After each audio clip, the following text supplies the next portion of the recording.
최근 테슬라 CEO 일론 머스크가 미래엔 개인의 노후 저축이 무의미하다고 말해 화제가 됐습니다. 나름의 근거는 있겠지만 과연 이 말 그대로 믿어도 될까요? 그런 미래는 언제 오게 될까요? 머스크가 한 인터뷰에서 10년이나 20년 뒤 은퇴를 위해 돈을 모아두는 것에 대해 걱정하지 말라며 그건 더 이상 의미가 없을 거라고 말했죠. 꽤나 파격적인 발언으로 찬반 의견이 분분했는데요. 누구는 미래를 내다본 통찰이라고 끄덕였고 누구는 부자라서 할 수 있는 말이라고 꼬집었죠. 일론 머스크가 생각이 없는 사람도 아니고 왜 이런 말을 했는지 먼저 머스크의 논리부터 살펴볼게요. 그의 생각은 이렇습니다. AI와 로봇이 인간의 일을 다 하게 되면 물건을 만드는 비용도 서비스를 제공하는 비용도 지금보다 훨씬 싸질 것이다. 그러면 굳이 지금처럼 평생 일해서 노후 자금을 따로 모아두지 않아도 국가나 사회가 기본적인 삶은 보장해 줄 수 있다. 게다가 모두가 저축이 필요 없을 정도로 보편적인 고소득을 얻는 시대가 될 거라고 말했는데요.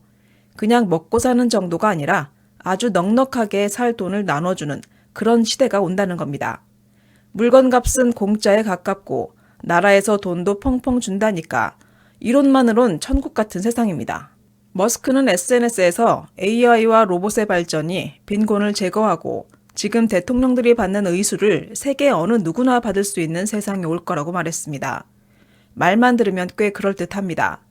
실제로 요즘 세상 돌아가는 걸 보면 AI가 의사 대신 수술을 하고 글을 쓰고 그림을 그리고 상담까지 하니까요. AI가 사람이 하는 일을 대신하면서 모든 비용을 사실상 제로에 가깝게 낮추게 될 수도 있습니다. 물건이나 서비스, 모든 게 넘쳐나겠죠. 돈으로 미래를 대비할 필요가 사라집니다. 은퇴자금, 노후 대비, 자산 축적 같은 개념이 더 이상 필요 없게 된다는 겁니다. 근데 잘 생각해 보세요. 인류는 지금까지 늘 모두가 편안하고 부하게 잘 사는 세상을 꿈꿔왔습니다. 하지만 현실은 이상과 많이 달랐죠. 농경시대, 산업시대를 거치면서 사람들은 점점 더 잘 살게 됐지만 누구나 다 같이 잘 살게 되진 못했죠. 오히려 빈부격차는 더 심해졌어요. 때문에 머스크의 장밋빛 전망이 현실적으로는 불가능하다는 말이 많아요. AI가 부와 생산을 늘릴 수는 있지만 불평등을 완전히 없앨 수 없다라고요.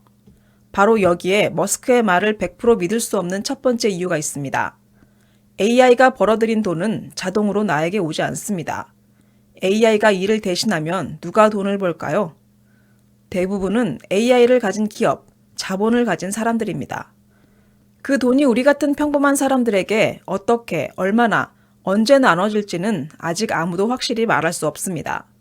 나중에 국가가 알아서 해주겠지 하는 생각은 솔직히 말해서 너무 낙관적인 기대에 가깝습니다. 두 번째는 기술과 제도의 차이 때문입니다. 기술은 빨라도 제도는 아주 느립니다. AI 기술은 5년, 10년 사이에 확 바뀔 수 있습니다. 하지만 연금제도, 복지제도, 기본소득 같은 건 정치, 재정, 세금 문제가 얽혀 있어서 수십 년이 걸려도 제대로 자리 잡기가 어렵습니다. 우리는 지금도 경험하고 있죠. 국민연금 하나만 봐도 나중에 받을 수 있을까? 받아도 생활이 될까? 이런 걱정을 하고 있잖아요. 기술이 발전한다고 해서 그 혜택이 바로 내 통장으로 들어오진 않습니다. 로봇이 돈을 벌어온다고 해서 정부가 바로 다음 날부터 내 통장에 수백만 원을 꽂아주지 않습니다. 연금 개혁 하나 하는데도 몇 년이 걸리는 게 현실입니다. 제도가 기술을 따라가려면 아주 긴 시간이 필요해요. 그 사이 각자 도생하는 건 결국 우리 몫입니다. 세 번째 가장 중요한 이유는요. 노후 불안의 핵심은 돈의 크기가 아니라 선택권 문제이기 때문입니다. 노후에 정말 무서운 건 돈이 조금 부족하다가 아니에요. 아플 때 치료를 받을지 말지 선택하지 못하는 상황, 일이 너무 힘든데 그만둘 수 없는 상황, 자식에게 손 벌릴 수밖에 없는 상황, 이런 선택권을 잃어버리는 게 노후를 가장 힘들게 만듭니다. 그리고 이 선택권은 미래의 기술이 아니라 지금 준비된 현금 흐름이 만들어줍니다. 기술이 완성되는 게 10년 뒤일지 30년 뒤일지 아무도 모릅니다. 지금 중요한 건 매달 내 손에 쥐어지는 현금이에요. 머스크가 말한 세상이 오기 전에 로봇에게 내 일자리를 뺏기는 과도기는 반드시 옵니다. 이때는 소득이 줄고 사회는 혼란스럽습니다. 그 와중에 내 통장에 잔고까지 없다면 그야말로 재앙입니다. 그래서 결론은 분명합니다. 미래가 불확실하기 때문에 오히려 노후 준비는 더 필요합니다. 어차피 미래는 모르니까 준비 안 해도 된다가 아니라 미래를 모르니까 준비해 두는 것. 이게 훨씬 현실적인 태도입니다. 그렇다면 지금 5, 60대는 무엇을 준비해야 할까요? 어렵게 생각하지 않으셔도 됩니다. 핵심은 딱 3가지입니다. 첫째, 연금은 기본으로만 생각하세요. 국민연금, 퇴직연금, 개인연금, 이건 최소한의 바닥입니다.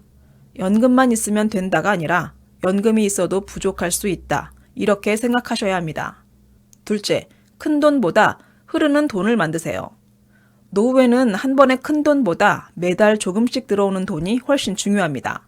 임대료, 배당, 연금 외 소득 아주 작아도 괜찮습니다. 매달 20만 원, 30만 원이 들어온다. 이게 심리적으로 엄청난 안정감을 줍니다. 셋째, 고정비를 낮추는 게 최고의 노후 대비입니다. 노후 준비라고 하면 벌써부터 더 벌 생각부터 하시는데 사실 더 중요한 건 덜 나가는 구조를 만드는 겁니다. 주거비, 보험료, 통신비, 차량 유지비 이걸 조금만 줄여도 노후를 버티는 힘이 확 달라집니다. 마지막으로 이 말씀은 꼭 드리고 싶습니다. 일론 머스크의 말은 미래를 상상해보자는 이야기로는 의미가 있습니다. 하지만 우리 인생을 맡기기엔 아직 너무 불확실합니다. 노후는 실험이 아니라 당장 살아갈 현실이니까요. 현재로선 개인이 생존하기 위해 여전히 현금 흐름과 축적된 자산이 필수입니다. 지금 준비해두면 미래가 바뀌어도 덜 불안하고 준비 안 해두면 미래가 좋아져도 불안합니다. 여러분의 노후는 기술이 아니라 지금의 선택이 만듭니다. 오늘 이야기가 조금이라도 마음에 나왔다면 그걸로 충분합니다. 도움이 되셨다면 구독과 좋아요 부탁드립니다. 끝까지 들어주셔서 감사합니다.